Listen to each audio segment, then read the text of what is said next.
Assalamualaikum warahmatullahi wabarakatuh. Kembali lagi dengan saya Abdul Malik.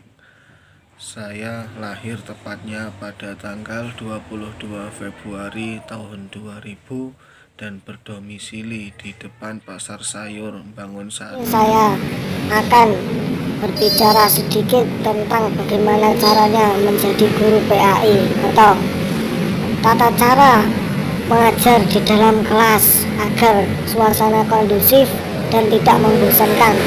Silahkan lihat video saya dan jangan lupa like, subscribe, and comment. Oke bosku, dukung terus channel ini agar bermanfaat bagi orang lain. Terima kasih.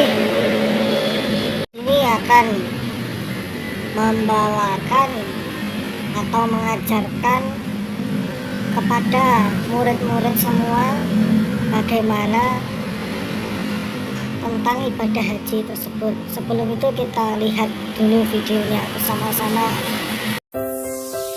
Ibadah haji merupakan rukun Islam kelima. Ibadah yang waktunya setahun sekali harus dilakukan sesuai dengan tata cara yang disyariatkan di dalam Islam.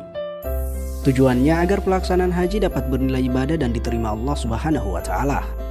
Berikut ini adalah tata cara pelaksanaan ibadah haji lengkap yang dirangkum oleh Tawaf TV.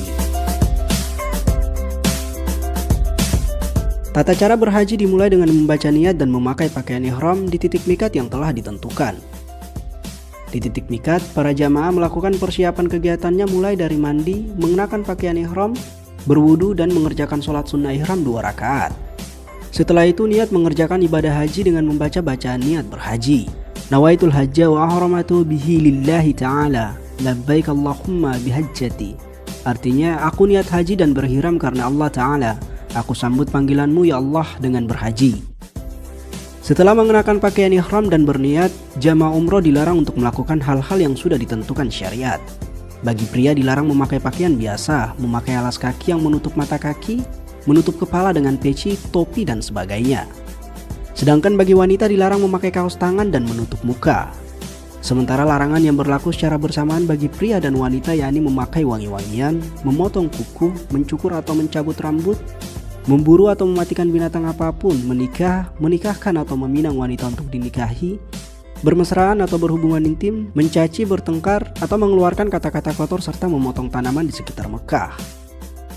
Selanjutnya jamaah menuju Masjidil Haram di Mekah dan dianjurkan memperbanyak ucapan kalimat talbiyah. Adapun bacaannya yaitu labbaik Allahumma labbaik labbaik la syarika labbaik innal hamda wan ni'mata laka wal mulk la syarika lak. Yang berarti aku penuhi panggilanmu ya Allah, aku penuhi panggilanmu, tidak ada sekutu bagimu. Aku penuhi panggilanmu, sesungguhnya segala puji, nikmat dan kerajaan bagimu. Tidak ada sekutu bagimu. Langkah berikutnya dalam pelaksanaan ibadah haji adalah wukuf di Padang Arafah pada tanggal 9 Zulhijjah. Wukuf dimulai setelah matahari tergelincir sampai terbit fajar pada hari nahar atau hari menyembelih kurban, tepatnya tanggal 10 Zulhijjah. Saat wukuf ada beberapa hal yang harus dilakukan, yaitu sholat jamak takdim dan qasar zuhur asar, berdoa dan berzikir bersama, membaca Al-Quran, sholat jamak takdim serta qasar maghrib isya. Selanjutnya yakni mabit di Muzdalifah, yang artinya menginap di Muzdalifah. Kegiatan ini dilakukan cukup dengan hadir sejenak di antara tengah malam sampai waktu terbit fajar pada tanggal 10 Zulhijjah. Dalam kegiatan ini jamaah diwajibkan mengambil batu kerikil sejumlah 49 butir atau 70 butir, tergantung berapa malam jamaah akan berada di Mina nantinya. Tahap selanjutnya dari pelaksanaan ibadah haji yakni jumrah Aqobah atau lempar jumroh. Lempar jumroh dilakukan di Bukit Aqobah pada tengah malam tanggal 10 Zulhijjah bertepatan dengan malam Idul Adha menggunakan 7 butir kerikil. Setiap 1 kali lempar jumroh adalah 7 kali lemparan dengan 7 buah batu kerikil dan tidak boleh disatukan sekaligus. Batu-batu yang sudah dipakai melempar tidak boleh digunakan untuk lemparan berikutnya. Tahapan berikutnya yakni tahalul. Pada tahap ini jamaah diwajibkan bercukur. Untuk laki-laki lebih baik dicukur sampai gundul. Sedangkan untuk wanita hanya dicukur ala kadarnya. Setelah tahalul, boleh memakai pakaian biasa dan melakukan semua perbuatan yang dilarang selama ihram. Tahapan selanjutnya yaitu tawaf ifadah. Sebelum masuk Masjidil Haram, jamaah dianjurkan berwudu terlebih dahulu. Jamaah boleh masuk Masjidil Haram lewat pintu mana saja. Tapi dianjurkan mengikuti contoh Rasulullah SAW yang masuk melalui pintu Babus Salam atau Bani Syaibah. Saat masuk Masjidil Haram disarankan untuk mengucapkan doa. Bismillah wassalatu wassalamu ala rasulillah, Allahumma ftah li abwaba rahmatika. Artinya, dengan nama Allah, salawat dan salam untuk Rasulullah, ya Allah, bukakanlah untukku pintu-pintu rahmatmu. Setelah itu turun dan terus menuju tempat tawaf. Jamaah mulai tawaf dari garis lurus, tepatnya di area dekat Hajar Aswad yang terletak di antara pintu Ka'bah dan tanda lampu hijau di lantai atas Masjidil Haram. Dalam pelaksanaan tawaf pada putaran 1-3 jamaah pria dianjurkan untuk lari-lari kecil. Sedangkan pada putaran 4-7 jamaah dianjurkan dengan jalan biasa. Sementara untuk wanita tidak ada lari-lari kecil saat melakukan tawaf. Sepanjang tawaf, membaca doa saat berada di antara Rukun Yamani dan Hajar Aswad. Doa saat tawaf yang selalu dibacakan oleh Rasulullah SAW adalah doa sapu jagat, yaitu Rabbana atina fid dunya hasanah wa fil akhirati hasanah wa qina adzabannar. Artinya, ya Tuhan kami, berilah kami kebaikan di dunia dan kebaikan di akhirat, dan peliharalah kami dari siksa api neraka. Sesudah tawaf, tahap selanjutnya yakni sa'i yang dimulai dari Safa ke Marwah. Sa'i dilakukan dengan 1 kali perjalanan dengan urutan dari Safa ke Marwah 1, Marwah ke Safa 2, dan seterusnya sa'i berakhir di Marwah. Sa'i dikerjakan dengan cara berjalan, tapi pada batas di antara 2 lampu hijau, jamaah dianjurkan berlari-lari kecil. Sa'i merupakan penghargaan Allah Subhanahu wa Ta'ala kepada istri Nabi Ibrahim dalam rangka mencari air untuk minum putra beliau yaitu Nabi Ismail alaihi salam. Tahapan selanjutnya bagi jamaah haji yaitu melakukan lempar 3 jumroh dan mabit di Mina pada hari tasyrik. Jamaah diwajibkan melempar jamarat untuk 3 tiang secara berurutan, yaitu mulai dari tiang jamarat kecil, tengah, dan besar. Masing-masing tiang dilempar dengan 7 batu. Yang terakhir yaitu tawaf wada. Tawaf wada merupakan tawaf perpisahan setelah menyelesaikan seluruh ritual haji untuk meninggalkan Mekah dan kembali ke negaranya masing-masing.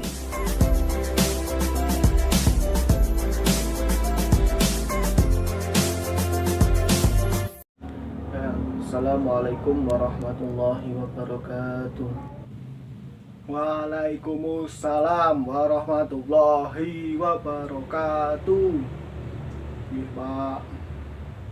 Waalaikumsalam warahmatullahi wabarakatuh. Sampai gede dulu. Alhamdulillah, pada kesempatan pagi hari ini kita semua bisa berkumpul di kelas yang indah dalam pagi ini dengan keadaan sehat walafiat. Ya, sebelum kita mengawali pelajaran pada pagi hari ini, marilah kita berdoa sejenak. Bibarakatil Fatihah. A'udzubillahi minasyaitonir rajim. Bismillahirrahmanirrahim. Ya kana ya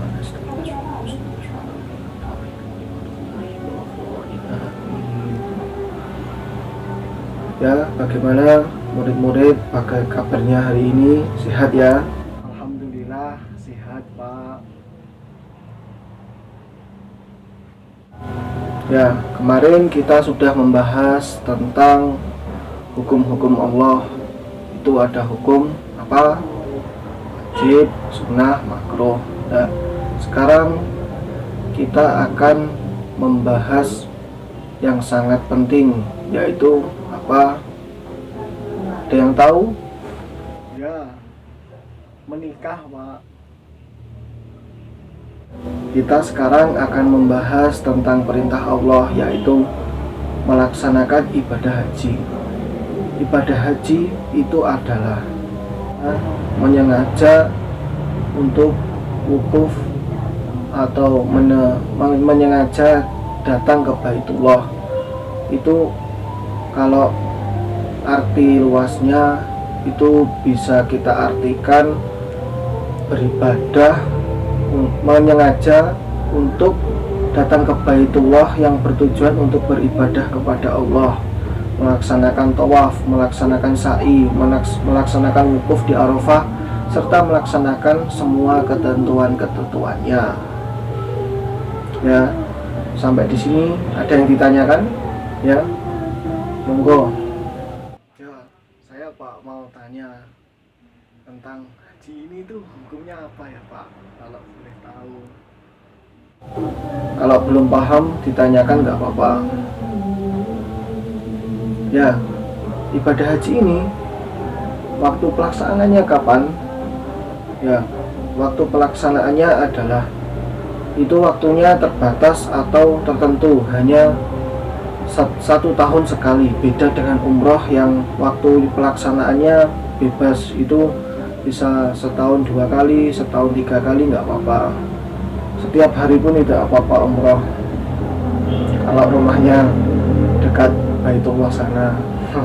Ya kan, ini waktunya kapan? Ya, itu waktu pelaksanaan ibadah haji itu adalah hanya pada rentang waktu awal bulan Syawal sampai bulan Idul Adha atau hari raya Idul Adha.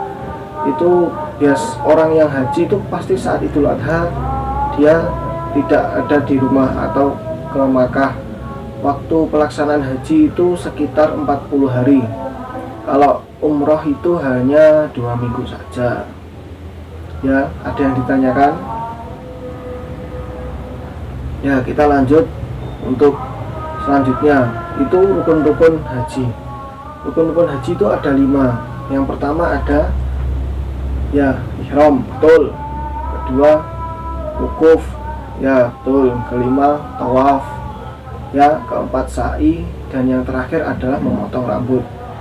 Nah, itu saat kita haji itu rambut kita harus dipotong, atau kita tidak boleh haji dengan rambut gondrong, itu tidak boleh. Ya, kita harus memotong rambutnya dan tidak boleh memakai tutup kepala untuk yang laki-laki.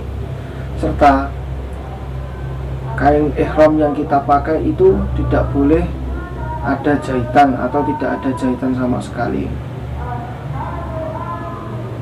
Ya. Terus ada yang ditanyakan lagi? Ayo. Untuk haji ini hukumnya apa? Ya, hukum ibadah haji ini adalah wajib bila yang mampu atau wajib bagi yang mampu. Karena mengingat ibadah haji ini sangat mahal ya, ongkosnya atau biayanya itu sangat mahal untuk kita yang berada di daerah istimewa Indonesia ini sangat mahal. Beda dengan yang di Arab itu kan dekat, jadi hajinya itu biayanya tidak terlalu mahal. Nah, kita yang berada di Indonesia ini itu hukumnya wajib bagi yang mampu. Itu artinya apa? Itu yang mampu untuk berangkat haji itu harus berangkat haji. Kalau dia seumur hidupnya dia orang yang mampu dan belum sempat atau belum ibadah haji itu, maka saat dia meninggal itu akan mendapatkan dosa besar, karena dia yang mampu itu tidak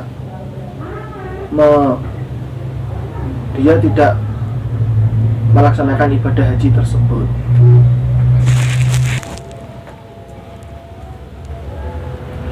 Ya, sekarang kita menuju ke larangan-larangan ibadah haji. Ya, larangan ibadah haji itu apa saja? Itu kita tahu. Larangan ibadah haji salah satunya adalah zina. Bukan zina ya, tapi hubungan antara suami istri. Itu di saat ibadah haji itu tidak boleh dilaksanakan atau tidak boleh melakukan hal tersebut. Ya, selanjutnya itu adalah membunuh hewan di sana atau mencabut rerumputan, itu tidak boleh. Ya, ibadah karena tanah suci itu, tanah Masjidil Haram itu sangat indah sekali dan sangat dijaga kesuciannya. Ada salah satu kisah itu dia berangkat haji sampai 4 kali itu dia tidak bisa melihat Ka'bah dikarenakan dia itu memakai hasil uang pesugihan atau dari uang tidak halal untuk berangkat haji. Itu sampai di sana dia tidak bisa melihat apa-apa, atau hanya yang dilihatnya itu hanyalah kabut putih yang semuanya tertutup oleh kabut, dan dia itu di sana bingung. Itu sampai 4 kali dia tidak bisa berangkat dia tidak bisa melihat Ka'bah yang itu bagaimana ya, di sana setelah ini pengalaman saya ya, ini saya itu dulu saat berangkat haji itu, waktu saya muda itu saya sudah berangkat haji ya. Anak-anak ini didengarkan, itu saya berangkat haji itu sesampainya di sana tuh saya menangis karena melihat keindahan Ka'bah, yang saya takjub melihat Ka'bah sangat indah, dan melihat sarean atau melihat tempat tidur Rasulullah di sana, itu kuburan kita, kalau di sini kuburan itu. Saya menangis di sana dan saya berdoa untuk hajat saya dan hajat semuanya terkabul ya. Di sana tuh sesampainya di sana itu semua sifat asli seseorang tuh keluar semua ya. Kalau saya tuh di sana langsung membagi-bagikan uang, karena ya nggak tahu kok langsung membagikan uang. Saat kita berada di tanah suci yang sudah saya terangkan tadi, itu sifat asli seseorang keluar semua. Bila mana orang tersebut baik, maka dia di sana akan berbuat baik. Contohnya seperti dia suka sedekah, dia suka memberikan, menolong orang, itu dia di sana menolong orang. Lah kalau dia sukanya itu sering mengomongi orang atau membicarakan orang yang tidak baik, menyebarkan fitnah, itu di sana ya baru datang itu gimana itu. Jadi dia keburukannya itu dibersihkan semua di tanah suci sana ya. Sekian pembelajaran pada pagi hari ini, semoga bermanfaat ya. Tadi ya, untuk PR-nya minggu depan itu dihafalkan. Untuk materi haji pada pagi hari ini itu saya minta untuk semua siswa membuat video itu menerangkan tentang haji ya, nanti dibagi kelompok ya. Terima kasih, sekian dari saya, kurang lebihnya saya mohon maaf. Bila saya ada kesalahan, saya mohon maaf sebesar-besarnya. Terima kasih Bapak atas waktunya pagi ini. Panjenengan sangat hebat sekali dan pintar, juga bijak. Terima kasih. Akhirul kalam, Allah muwaffiq ila aqwamit thoriq. Assalamualaikum warahmatullahi wabarakatuh. Waalaikumsalam warahmatullahi wabarakatuh. Waalaikumsalam warahmatullahi wabarakatuh. Ya, sebelum pulang jangan lupa kita untuk berdoa terlebih dahulu. Berdoa dipersilahkan.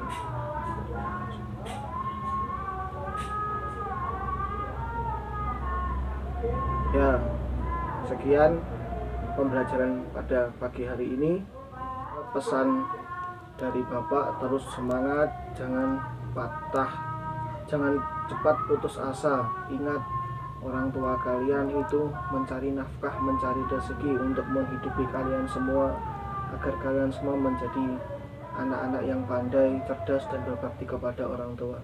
Ingat, orang tuamu di rumah, dia membanting tulang hanya untuk sekolahmu dan hanya untuk kehidupanmu, agar kamu menjadi pintar. Semangat dalam belajar, jangan cepat putus asa. Terima kasih.